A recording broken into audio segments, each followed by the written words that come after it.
అక్కడ ఓటేయరు అంటే ఓటు ఇవ్వవా నువ్వు? అమెరికాకి వెళ్ళారు, అమెరికా నుంచి వచ్చి ఓటేస్తారు. వాడి యొక్క జన్మభూమి పైన ఈ రాష్ట్రం పైన వాళ్ళకుండే ప్రేమ, ఈ రాష్ట్రంలో పుట్టిన వాళ్ళు. అంతేగాని నువ్వు కర్ణాటకకు పోయావు, నువ్వు ఓటేయడానికి వీల్లేదు, నువ్వు ఉపాధి కల్పిస్తే ఇక్కడే ఉంటారు, అవకాశాలు కల్పిస్తే ఇక్కడే ఉండేవాళ్ళు. ఎందుకు పోయారు? అవకాశాలు లేకుండా పోయారు.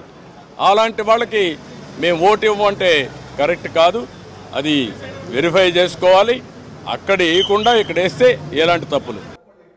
ఇందాక చెప్పాడు ఒక ఆయన, చంద్రబాబు నాయుడు గారు చెబుతుంటే విన్నా, ఇదే హైదరాబాద్లో ఉంటే ఇక్కడ ఓటు ఉండకూడదా, కర్ణాటకలో ఉంటే ఇక్కడ ఓటు ఉండకూడదా, వలస వెళ్ళిపోయారంట కర్ణాటక నుంచి, ఇక్కడ నుంచి కర్ణాటకకి హైదరాబాద్కి. మరి హైదరాబాద్ చాలా మంది వెళ్ళారు, నువ్వు గవర్నమెంట్లో ఉన్నప్పుడు కూడా వెళ్ళారు.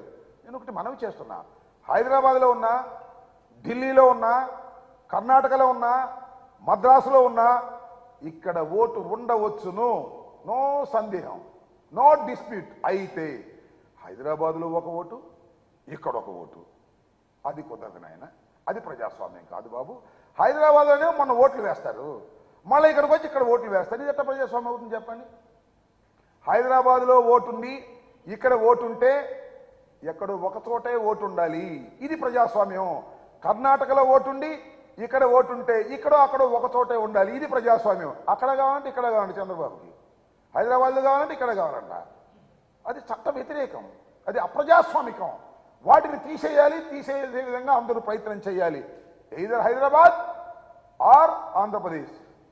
నాకు ఇక్కడన్నా ఉండాలి, గుంటూరులో అన్నా ఉండాలి, గుంటూరులోనూ ఉండాలి, నాకు ఇక్కడ ఉండాలంటే కుదరదు.